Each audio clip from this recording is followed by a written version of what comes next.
大家好啊，我是于超。我本来没想做今天这节目的，然后呢，但是还是有一些感触。有的时候我做节目啊，是构思一段，然后呢，把就是一些零散的这个思路啊，给它形成一个比较有相互关联的那么一次这个节目。呃，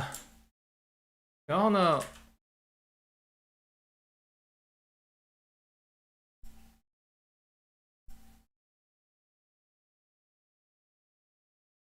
行，我这个麦克风刚才声音有点小，我就说呀，我本来没有想做这次节目，然后有一些想法，我就把它还是说出来吧，因为我能在这儿做节目的时间其实并不长了。那个就是以前我做节目的时候呢，有的时候需要构思，就是把一些想法啊，给它组合成一个有机的这么一次谈话，然后谈出来。然后今天的这些想法呢，其实因为就是我生活在这些想法和这个想法的实践中，已经时间比较长了，所以呢也不用太构思，就是把真实的这个想法还有人生给说出来就可以了。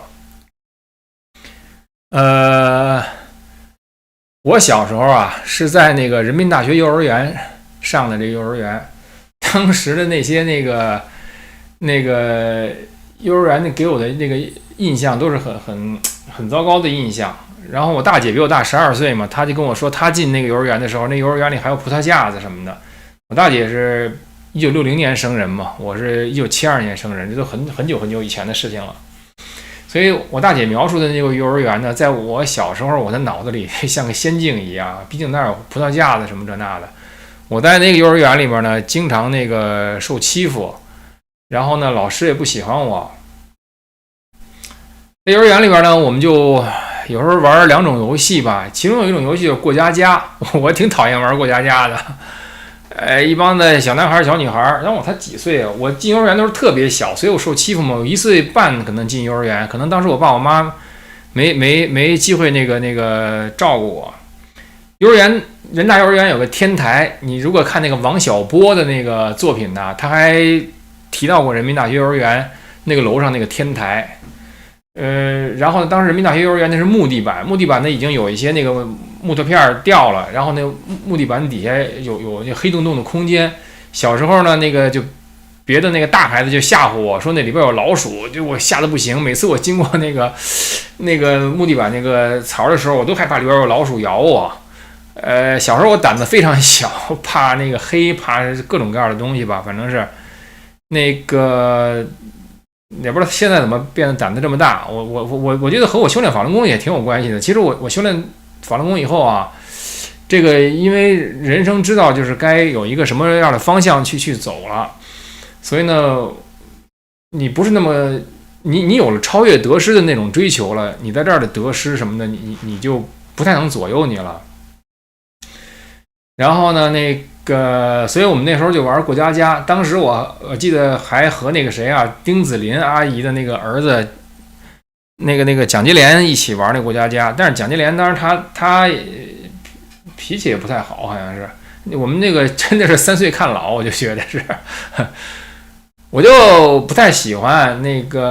和那帮小孩玩过家家，什么你当爸爸我当妈妈，然后要揉面的时候又弄了一堆土，我就往上撒泡尿，然后和那尿泥什么的。我幸亏当时没有在马萨诸塞州，如果在马萨诸塞州的话，我又有小男孩又有小女孩，我又跑那儿撒尿什么的，估计那时候我就被判刑了，估计是也等不到52岁判刑，我4岁可能就被判刑了。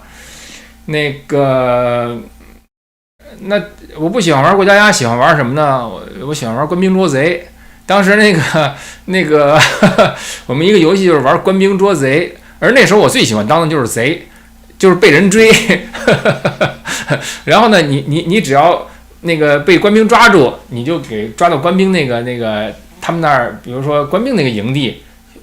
是一棵树，比如说，然后被抓住的人呢，你手必须拉着那个树，然后另外一个人呢可以拉着你的手，你可以把手伸的比如说你抓住3个贼，然后呢这3个贼呢互相拉手拉得特别长，这样的话，其他的贼就可以过来拍一下他的手，就等于把他给解救了。那个，他们就可以跑。所以官兵呢，一方面要抓你，一方面要拦着你，不要让你碰到那个就是在他们那个基地那儿被他们抓住的贼。当时我们小时候都特别喜欢被追，而不是喜欢追人。追人的话就是失败感特别强，被追的话呢，你成功感特别强。所以当时我们就为了谁当官兵谁当贼，就争得不亦乐乎。而大家争的都是想当贼，所以呢，我不喜欢玩那和尿泥的那个过家家，我喜欢玩那个官兵捉贼。然后呢，我觉得就是说，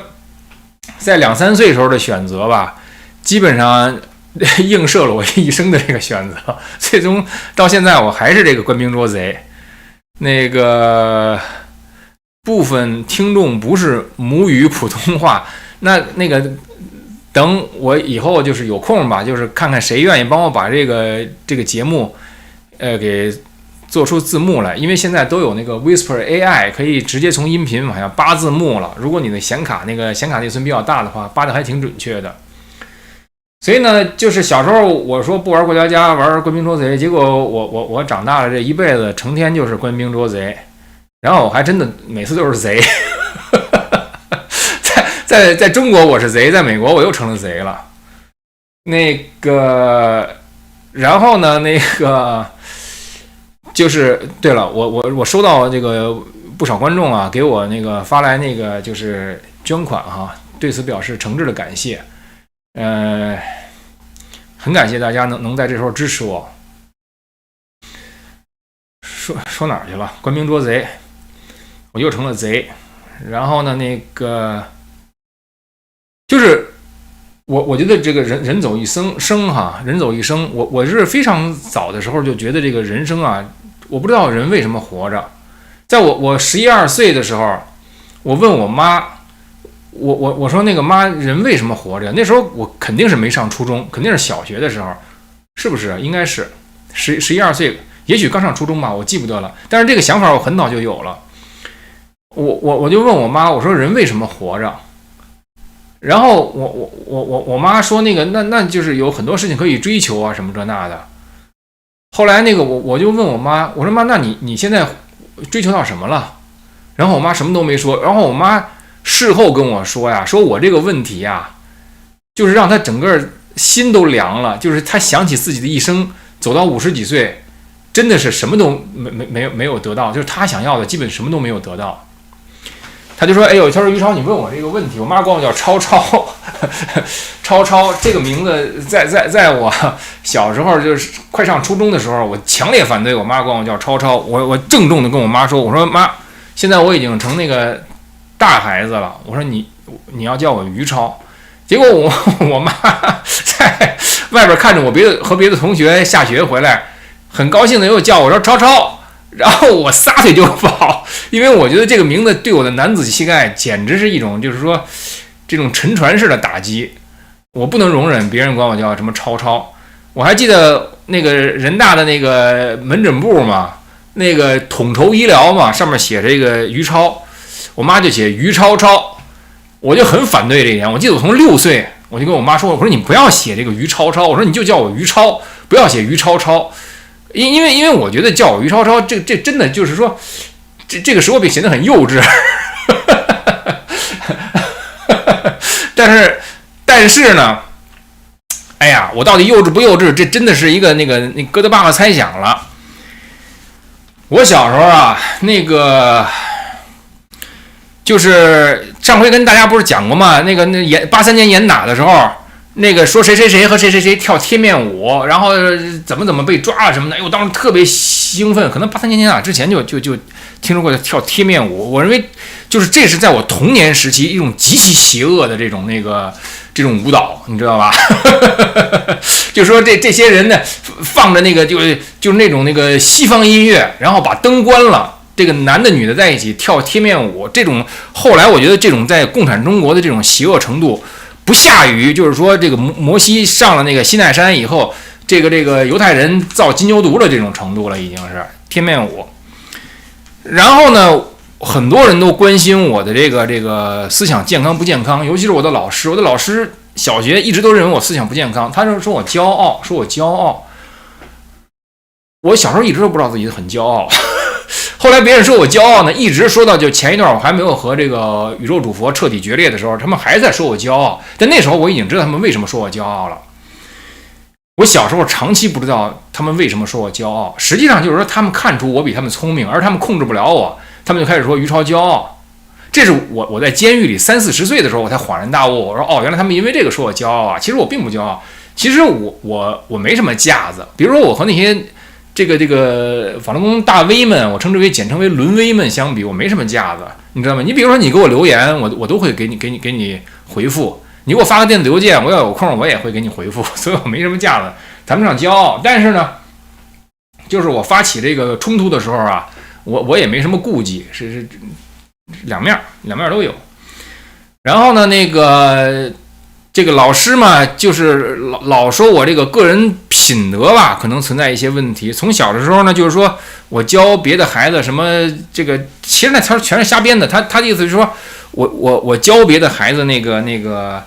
就是干坏事儿，因为老师早就看我不顺眼嘛，他就编一些这个罪名加到我身上。他就说我下学带这些孩子打牌去，其实我没有这么做，你知道吗？但是他就要把这罪名扣到我头上，要让我承认。然后呢，我不想承认，但是后来我还是就是他老折磨我，比如说不许我上课呀，罚我站呐什么的，我忍受不了这折磨。后来我就承认了。结果我妈回家，我妈是个特别好强的人嘛，她就这个打我耳光，左右开弓打我耳光，那个事儿给我印象特别深。而且我很难过，我让我妈这么这个失望。怎么说到这儿来了呢？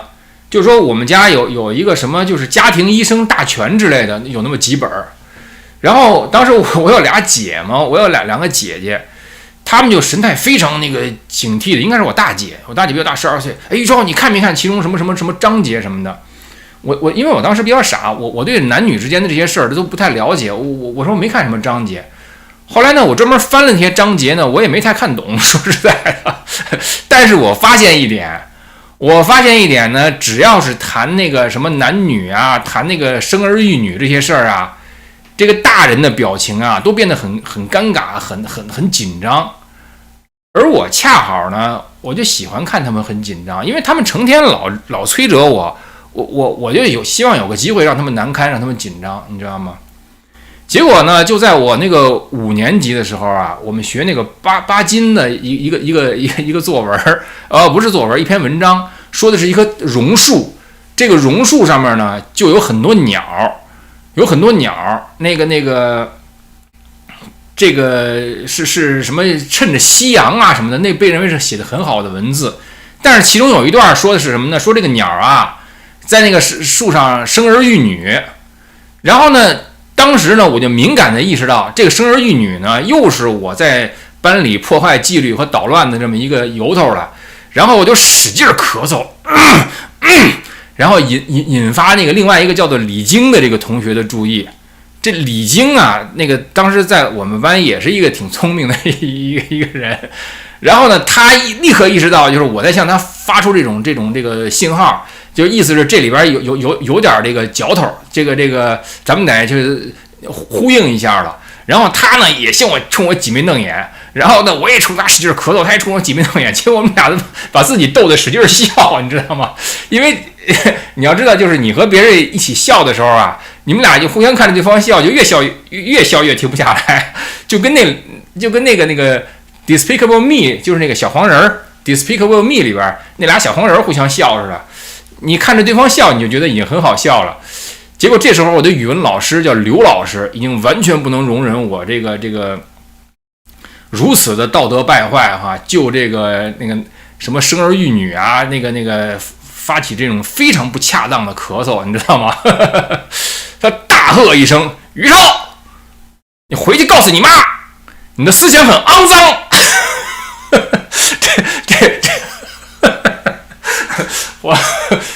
我跟你说吧，人生啊需要有些恶作剧。你在5年级的恶作剧，能让你在52岁的时候还是哈哈大笑。于超，回去告诉你妈，你的思想很肮脏。然后回去我就告诉我妈了。我跟我妈说，我说妈，我今天那个老师让我告诉你，我思想很肮脏。那个他说为什么呀？我说他们说生儿育女，我就使劲那个咳嗽和急眼。我已经忘了我妈那个对我什么态度了。我觉得我妈心里应该挺高兴的，说实在的，因为她看到自己有这么一个儿子，并不是所有人都能有这么一个儿子吧？我觉得。所以呢，到底我思想肮脏不肮脏呢？实际上当时我对男女之事是一无所知，这个简直是。我就是觉得这个事儿能捅咕他们一下，我干嘛不捅咕你一下？是不是？你成天在那个上面让我背手坐直，让我这个让我那个的，那我干嘛不看一看你那个尴尬的样子呢？唉，那话题就说回来了，我应不应该因为4岁的时候在小女孩面前撒尿而被判刑呢？这是一个问题。那个另外一个问题呢，就是我应不应该在这个就是中国那些在被传说中这个关了灯以后脸贴着脸跳这个贴面舞的这个男女，应不应该被枪毙啊？就是应不应该被枪毙？当然他们很多人被枪毙了，流氓罪被枪毙了。当时有一个人叫迟志强嘛，他被抓进铁窗，就因为他当时是歌星嘛，他可能男的就比较英俊，然后很多女的愿意就是怎么说主动献身吧。结果那个严打的时候呢，那些人为了自保就说他是强奸，结果他就被关了很重。然后这样的话呢，留他一条命也是作为警示全国人民的一个那什么，所以他可能有点音乐才能，他就弄了这编出的铁窗泪，以至于我在1999年进那个看守所的时候，那里边那个犯人表达感情的时候，还是在唱那铁窗泪。哎呦，那个简直从内心深处的那个哭腔啊，说唱的我都快哭了。说实在的，当然就是中国人民的这种自我表达能力啊，也是因为没有受到这个西方音乐的熏陶，而老是流于这种陕北小调，再加上点那个什么江浙那些小调。我们这儿有一位老给我留言的叫 BWV974-2，我专门查了一下，这是那个巴赫的一首曲子，那首曲子我也挺爱听的。我想假如小时候我听的全是巴赫，什么 BWV974-2，然后再生活在这个美丽的马萨诸塞波士顿，如果我还能自我约束一点，不在4岁的时候在小女孩面前尿尿，那我应该成为一个完全不同于现在的这么一个存在的人。那但是世界会因为这个变得更好，还变得更不好呢？这其实都很难说。所以呢，今天的我希望和大家在我这个人生同行上的这个思考题，就是我应不应该在4岁尿尿和那尿泥被判刑？那些男女呢，应不应该在1983年因为贴面舞而被枪毙？还有呢，就是我应不应该在5年级的时候因为这个生儿育女我现在还觉得很好笑因为我向着李菁啊急眼儿，然后说那个这发信号嘛，而被怒斥就是这个思想肮脏。当时实际上我们班的不少女生她已经明白这些了，所以她们真的认为我思想肮脏，你知道吗？这就是我一个非常冤枉的一个事情了。就是说她们其实因为思想上有些肮脏，结果她们来说我思想肮脏，这就是一大问题，你知道吗？所以谁说谁思想肮脏呢？那谁能说谁思想肮脏？这就是一个按照美国左派的说法，这是一个权力架构的问题，你知道吗？不在你是男是女，这是一个social structure 的问题。所以我也快变成左派了。实际上我就说，就一路人生你经历这么多，走到现在，你从小就是被人如此摧折，是吧？然后你只能在弱者的这个处境上自己扮小丑，来让那个强者更加那个难堪，是吧？现在我又处于同样的处境了，我不是扮小丑，我干脆我自己就是罪犯，然后你主佛难堪，是不是？我于超判1年半，你主佛难堪大，还是我于超判200年，你主佛难堪大？我现在52岁的时候又处于我5岁的时候那个就是不是5岁啊，我5岁的时候是我心不甘情不愿的扮尿泥，而被比我大的女孩指手画脚的，你当爸爸我当妈妈，我说谁跟你当爸爸妈妈呀？我就不想跟你玩这个，我想玩官兵捉贼，对不对啊？然后呢，就是说那个在我5年级的时候，不得不扮小丑来挑战长久催着我的那个刘老师。你说这人生一路走到现在，我容易吗？我？然后呢，很多的很多那个人呢，就跟我就是说啊，于超你应该认罪，你应该这个18个月什么这个，如果你不这样的话，就是会失业什么的。然后那个你就像我以前节目中说，就是你说的话，首先不说明我是谁，首先就是体现了你是怎么看待这个世界的。我看到很多人去谈论这个问题的时候啊。我没有任何就是说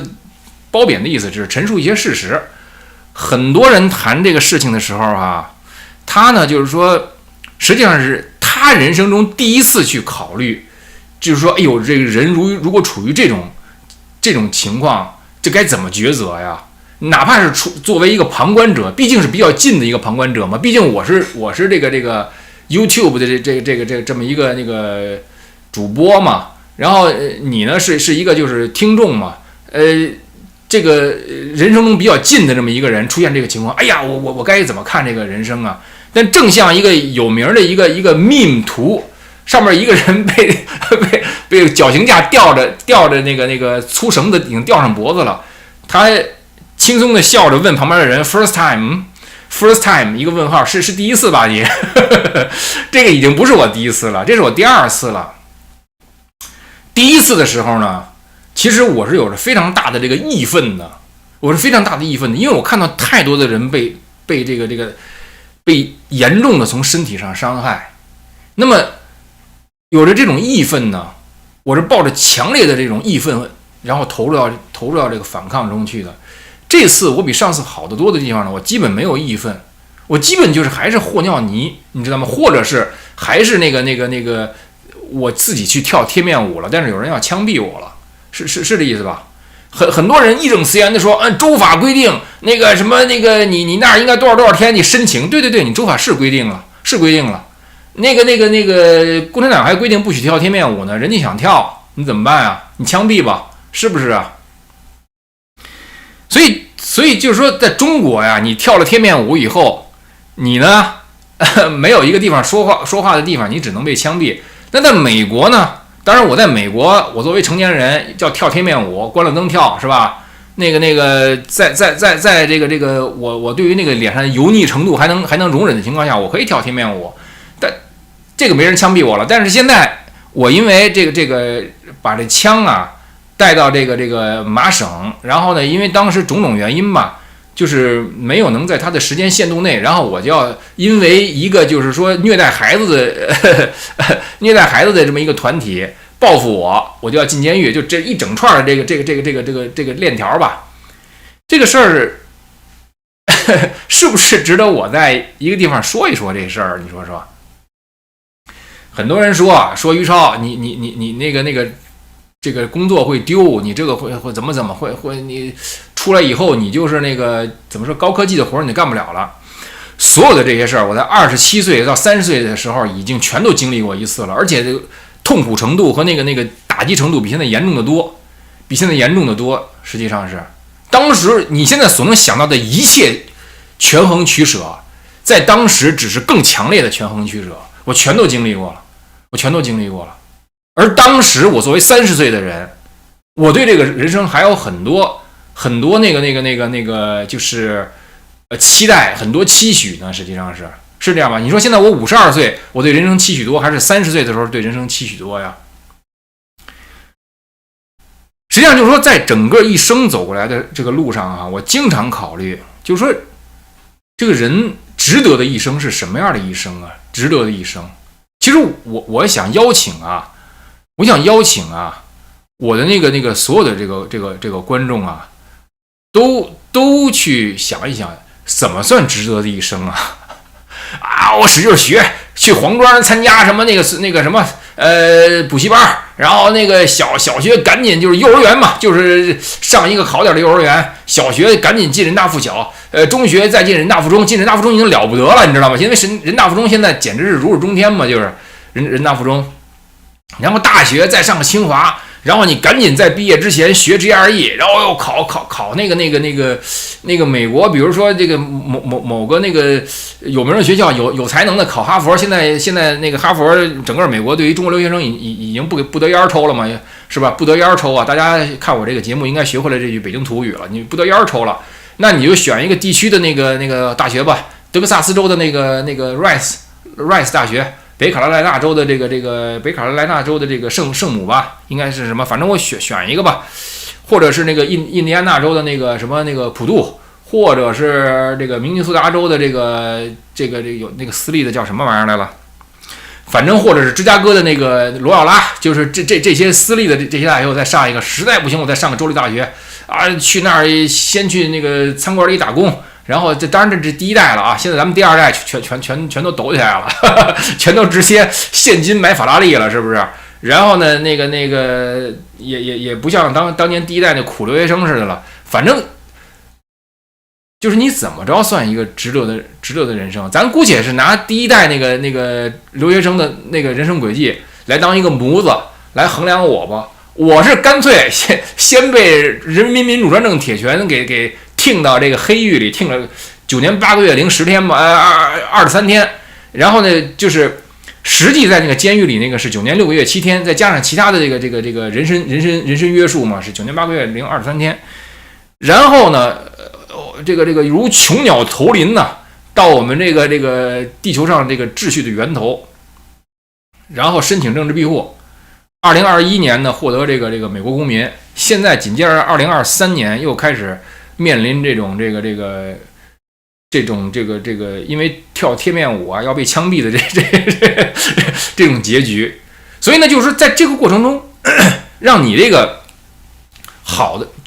就是你以为我当个留学生，我会说几句英语，我能找个美国大公司工作，我做了10年监狱以后，我已经我也是能说英语，我也又找了美国大公司工作了，我也这样了，然后又如何？那美国大公司工作是不是值得你就像嚼那个牛肉干一样，反复的在嘴里嚼咂摸的滋味？你就算它是个牛肉干，你咂摸的滋味咂摸多少年？30年，从20岁，从18岁上清华，一直咂摸到60岁，中间多少年啊？42年，然后退休。交水电费，交煤气费，然后退休，然后像我现在这样 LDL 高达211，咔嚓一下心肌梗塞死了。这中间你这东西什么去美国吧，上那个美国大学吧，在美国大公司工作吧，然后那个是你能嚼多久啊？我就想问一句，你能咂摸这个滋味？你咂摸42年，你咂摸不够。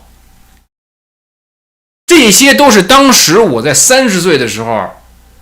左右几乎都没有权衡，你敢那么杀人，我就敢去挡你，你知道吗？然后在美国，或者我去超市扛水果箱子，或者我去大公司工作，或者我就那个冻死冷死在街头，是不是？或者被黑人在纽约路口一刀给囊死了，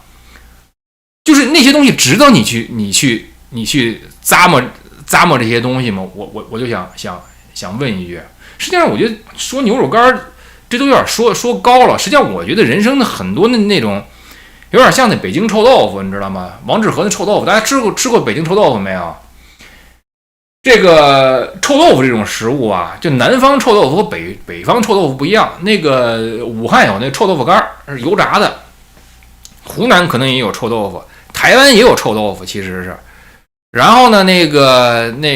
他们那种臭豆腐都是不是像北京的那王致和那种臭豆腐发绿的那汤，你知道吗？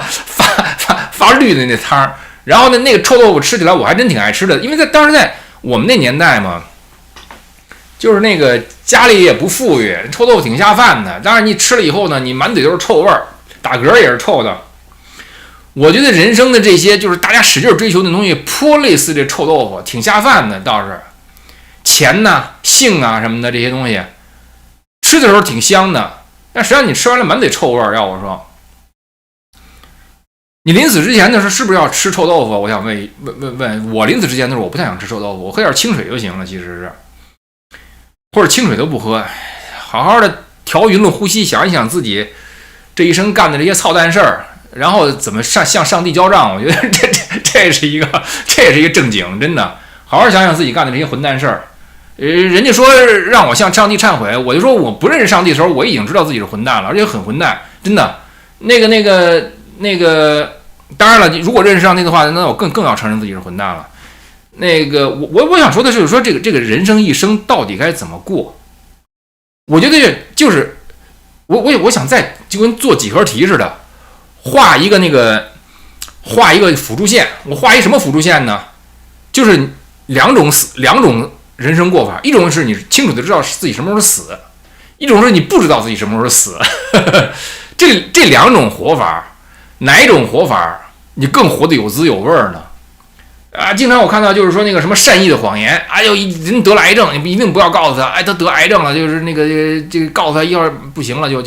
那什么了，就一定不要告诉他，这是善意的谎言。我呢，对于我于超来说呢，其实我假如知道自己什么时候死啊，我倒过得踏实一点了。就像现在，我知道一年之内，我所有的人生啊，都会发生重大变化。这个就是现有的人生就死了，是不是？就跟那个网上那些人就是津津乐道啊，于超要怎么丢工作呀，怎么的，说的跟什么似的。我就看着你们怎么展现出你自己，你知道吗？怎么展现出你自己在这种打击下，你可能有的慌乱，你可能有的这种情感波动。这个就是先上路的这个人的一个好处，你知道吗？就是说呀，有的人感谢我说于超，那个你就是帮了我，我说其实谈不上，我说我就是一个可能早生了几年吧，先上路了，都是同为行路之人，我们都是行路之人，我先上路了，然后我跟你说点我的一些经历，谈不上怎么感谢你能理解，你能听懂，那也是因为你全都做好准备了，是不是？然后呢，我就觉得呀，假如说我知道自己什么时候死，那现在我嚼这个食物每一口的时候，其实你都能活得更加，就是你更能嚼出滋味来。我觉得更能嚼出滋味来。你看这个，我看那个密勒日巴传啊，谈那个什么密勒日巴他的修行嘛，他那师傅马尔巴给他送行的时候。说这个弹指之间呢，就展现出各种神通啊，什么这金刚那金刚都特别庄严。其中还有这个八大尸林，尸是尸体的尸，林是林子的林。后来我还专门查了一下这个八大尸林，你查一下可了不得，那8个地方啊极其吓人，其实是极其吓人，但是那个却是密宗修行者的修行圣地。这个其实很耐人寻味，就是那个八大尸林，简直是就是我的感觉就是鬼魔遍地那种感觉。但是那在密宗修行中呢，却被认为是特别就是重要的这个修行的圣地。实际上，我觉得我从中体会到的一个道理是什么呢？就是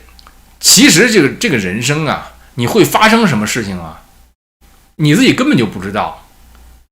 飞机失事，那上面100-200人，打比方说，他们上飞机的时候都想不到飞机失事。假如他能想到飞机失事，他绝对不会上去，对不对啊？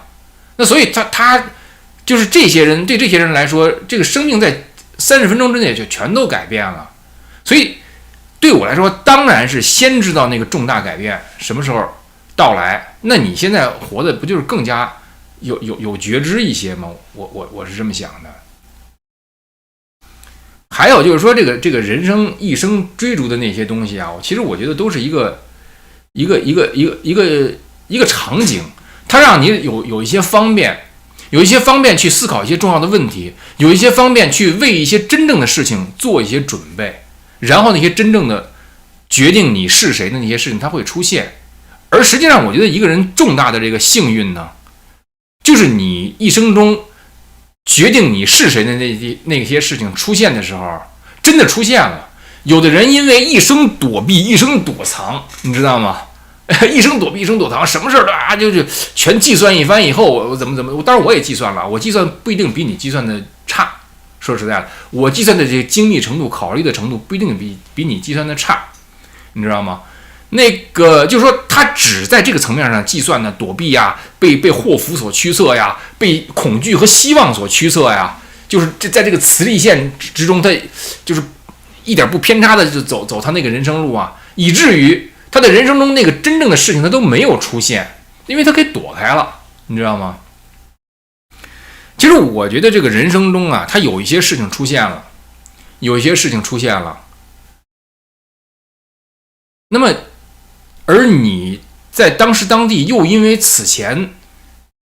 你的这种自我觉知啊，做好了一些准备了，你能选择你做你真正想做的事儿。其实我觉得这个就是一个我认为值得过的人生。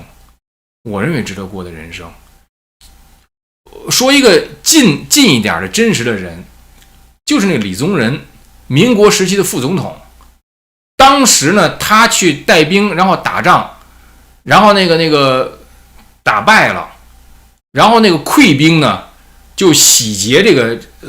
所经过的乡村，那些乡村的人都跑了，有的妇女没有能跑，然后那些那个溃兵啊，就在这种就是死亡和那个生存的这种那个关头，然后呢要强奸这个就是村妇，然后这时候呢，李宗仁呢他是战区长官，他就去制止，然后那些溃兵这个都是已经马上就要死了，就把枪栓一拉，他说我管你什么李长官不李长官，就要冲他开枪。结果李宗仁呢，他害怕了，他就那个离开了。所以他在李宗仁回忆录啊里边说，这是他人生中最就是感到惭愧和后悔的2件事儿。其实就是人生中那些你真正该做的事儿的时候，突然出现的时候，你不知道它是什么，所以你要做好准备。为什么我欣赏鲁智深呢？鲁智深身为关西五路联防使，他就是军队宪兵吧，然后是在军队中执法的关西五路联防使，他就为了一个完全就是社会底层的那个金翠莲，上来就把一个这个民营企业家镇关西给打死了，然后他就因为这个军人打死了这个民营企业家嘛，他就亡命天涯，然后一生功业全都没有了。你说他这个比我于超这个一生又如何呢？你就站在他当关西五路联防使，什么这整个那个想象就生发出去，然后就那个就是穿着福金腰子吧，就是穿着金子相间的这种大官的衣服，你可以有那个想象。但那也许并不是鲁智深要过的人生，也不是适合他的人生，也不是真正有价值的人生。其实我觉得我这个节目啊，那个是一个挺好的这么一个平台，咱们可以在这个人生中相遇，咱们可以在人生中谈一谈这些事儿，咱们可以在人生中自省，看一看，就是在这种重大的这个转折和挑战出现的时候，每个人你到底是怎么想这些事儿的？你是怎么想啊？于超你就这个18，可能我会认罪啊，我不排除我会认罪，但是我觉得无论我认罪不认罪呀，咱们都可以谈一谈这些事情。我是就是已经经历过一次这些这个什么这个人生有重大的这个放弃选择。那现在我坐在这个镜头面前，你可能是，当然你可能比我有钱的多，你可能比我安全的多。你住的屋子可能比我大得多，然后你觉得你比我怎么说舒心吗？幸福吗？或者是那个心里能够更敞亮吗？很多人那个还在说我这个精神不正常，可能是可能不是，但你比我更正常吗？你精神比我更正常吗？这都是值得问的问题，其实是。所以我的意见是什么呢？就是说你知道自己什么时候死，其实这是一个福气。我觉得这是一个福气，你不知道自己什么时候死，成天日复一日的过那个就是被驱策的这种生活。我觉得如果有更好的生活的话，我愿意过一个就是知道自己什么时候死的生活。还有一个呢，就是说当这个人生中有这个就是值得去做的事儿的时候，我有一个清明的内心，还有一个就是我就是想做这个事儿，这么一个头脑和这个心呢，我就去做这个事儿了。然后看看结果吧，看看结果是什么吧，是不是？你不要，你现在需要考虑的就是，可能考虑我于超在这个州内啊，因为这个州法，这个对枪支的约束，然后我触犯了州法，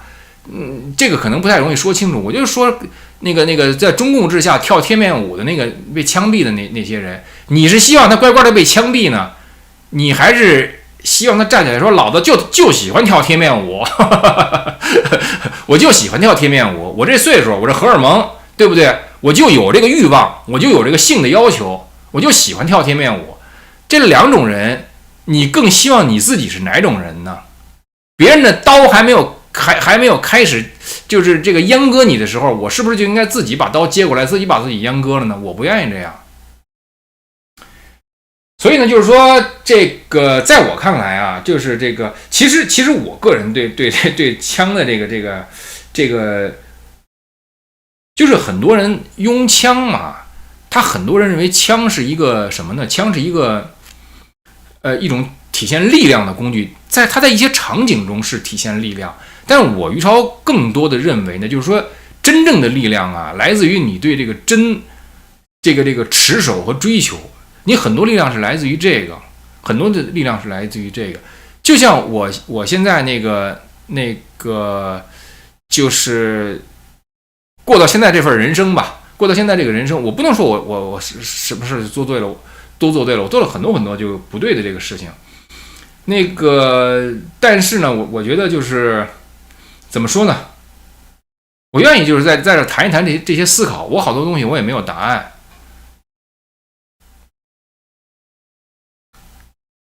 那我要说的就是今天这个，就是人生你当这种就是说你想做的事儿来临的时候，你要知道这是一件你想做的事儿，然后你去做，这是我的看法。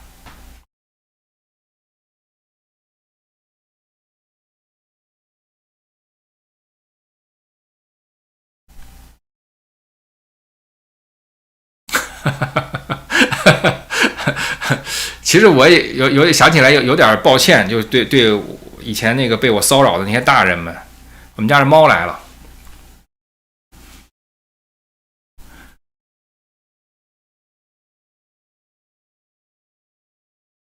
大人们活得太憋屈了，你知道吗？所以他们对生儿育女的事儿，那么就是又抱着就是罪恶的兴趣，又要从身边找出那个罪人去谴责，来证明自己的这个纯洁。幸亏我没有过那样的人生，这儿有一位 Ashley Gaming 说，这么多天没做节目了，我以为于超出事了呢。其实我经常做节目，就是你到我的频道下边啊，它有几个标签，一个标签呢是这个 video， 一个标签呢是 live， 我不知道中文是什么，但是 video 的话呢是我录播， live 是我直播。最近我直播的这个多一些，所以你到我直播里边看，那有一大堆节目呢。这个 Ashley Gaming BLXYT。哦，感谢各位给我这个捐款哈，谢谢各位。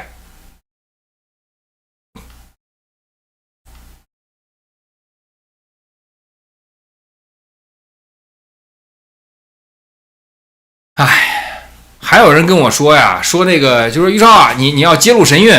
那个这样的话呢，你要尽可能待在这个外头，然后呢你要尽可能待在外头。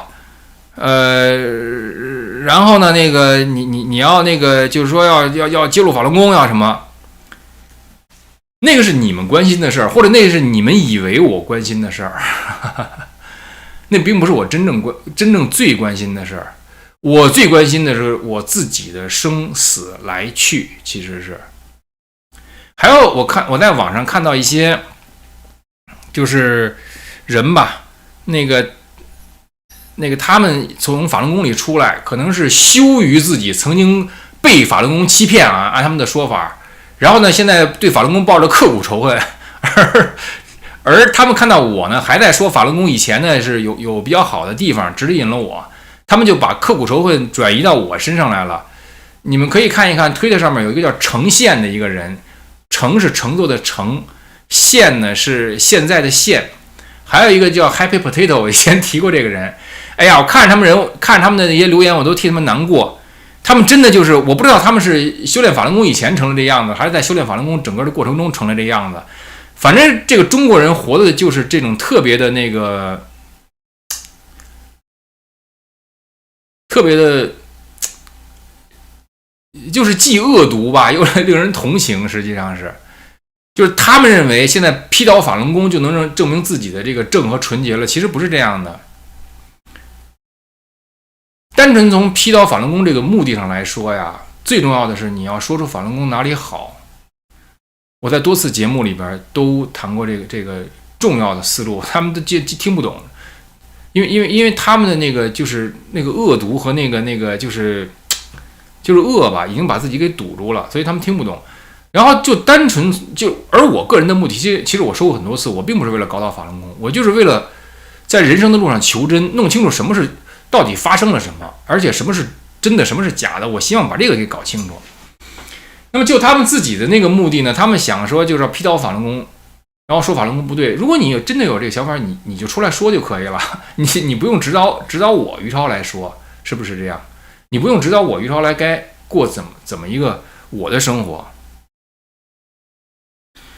那么大家说啊，你于超天天在这儿做这个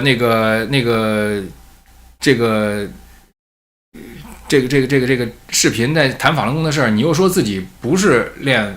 就是不是那个一定要就是说法轮功说神韵。我在我有条件说的时候，我会努力说。我在我下狱以后，或者我在狱里死了，比如说，或者是因为这个心肌梗塞，因为我现在 LDL 比较高嘛，或者是在狱里和别人发生冲突，被某黑人弟兄或者亚非拉黑人弟兄，或者是被某个白人兄弟用尖牙刷捅死，捅到肝上，捅到肾上，捅死了。这些东西，在我以前的监狱中都是危险，你知道吗？被牙刷捅死，或者捅你的肝，或者捅你的眼，这都是危险。不管怎么样吧，就是说那个时候神韵就不再是我关心的事情了。这就是为什么我说神韵演员，你想来你尽快来，因为我这儿不会老有这个平台，而神韵的这个事儿长久会是你的事儿，但它并不长久是我的事儿，那些关注神韵的那些人呐，你如果真的觉得这事重要，那就是你的事儿，也不是我于超的事儿。那我于超在干什么呢？我去年9月初的时候已经被搜查了，我已经知道我面临严重的这个司法麻烦了。就在这时候，我仍然去我们的这个郡那个临终关怀志愿者那儿，我申请当临终关怀志愿者。他们就问我说于超，你那个为什么来当临终关怀志愿者？我说我想学习死亡，同时也想奉献社区。这是我在面临我在同时经受着这个 FBI 的调查，还有本地这个检察官对我的这个起诉的这个情况下，我去看画展，我去去看秋色。我在看完秋色之后呢，再去那个临终关怀志愿者。临终关怀志愿者那儿这么大一个郡，只有80几个人。然后我看他们的照片，没有一个华人，没有一个我这样的亚洲面孔都没有，好像连印度人都没有，全是白人。当时我就意识到这个基督教的这个道理啊是有根儿的。你华人又是拜观音菩萨，我对佛教没有任何丝毫的那个什么啊，没有任何丝毫的这个贬低。我就是说你的实践，那华人又是拜观音菩萨，又是拜这个拜那个，然后拎两串香蕉，说我儿媳妇生了儿子吧。当然我这是有些人呢，不是说所有人，法轮功里边也有这样的人。然后面对死亡的时候，你没有一个人就敢去就是面对自己的死亡，更不要说用自己的爱心和对死亡的理解来奉献出来给其他将死的人，而所有的人都是会死的。那为什么那80几个人里边就没有一个华人的面孔呢？然后人家跟我谈了1个多小时，详细的问我的来龙去脉，我把我的法律麻烦也跟人家说了，人家一笑了之。所以有人说于超你出来那个干不了那什么那个高科技，我出去扛死尸行不行啊？我出去陪人家临终看人家喘息着死行不行啊？我就问你一句，你还担心我于超找不着工作吗？你知不知道我于超是什么人呢？我就想问一问，你说的都是你的恐惧，不是我的恐惧。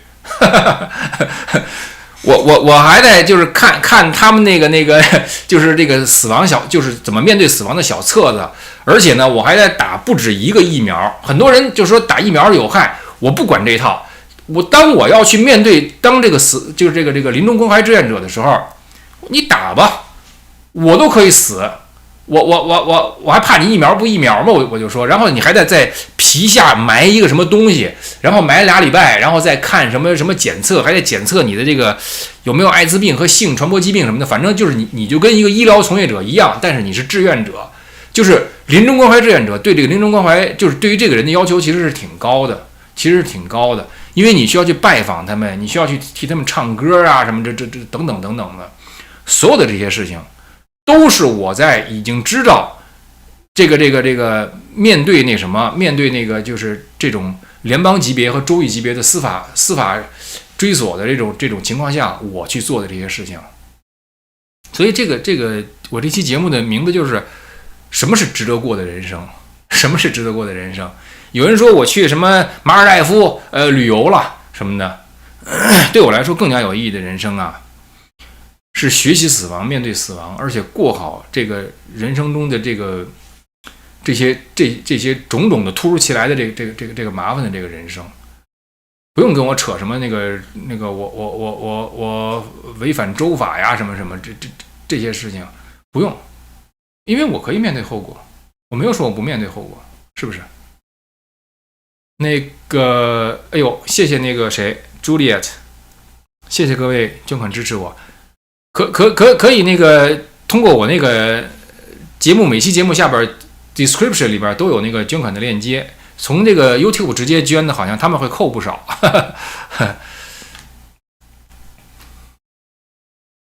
给年轻人一些人生建议，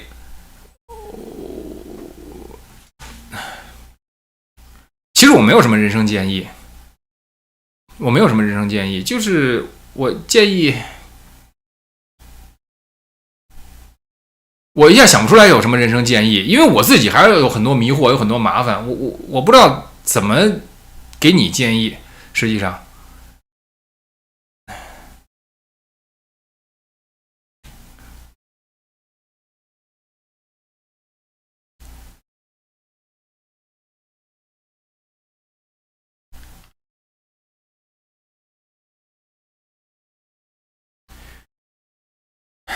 我希望各位都能够就是充分的活出自己，勇敢的活。如果说有建议的话，如果回到16岁，我想对自己说什么？如果带着我的心智回到16岁，我就会活出一个全然不同的人生。我会通过我活出我的光彩，让我爸我妈知道，哦，人原来是可以这么活的。我可以体会我周围人那些当时卡在其中的那些那个困难，然后我可以帮助他们，通过看到我的这个不同于一般的这个人生，他们能够意识到自己也能活出不同一般的人生。我会这样。西藏生死书我早就看过了，索甲仁波切写那个。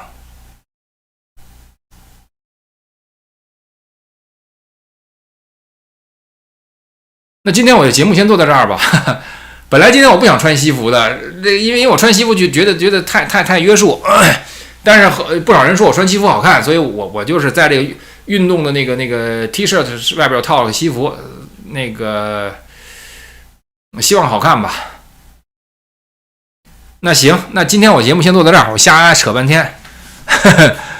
很高兴和大家还能就是再聊啊，大家那个就是有什么想法啊，尽快到我这节目上来，因为我这节目实际上这个观众里边逐渐就是聚集了不少这些愿意谈一些这些真实想法和真实人生的人，那个所以你在这谈一些呢，就是也能得到不少共鸣，所以我欢迎各位到我这个节目上来。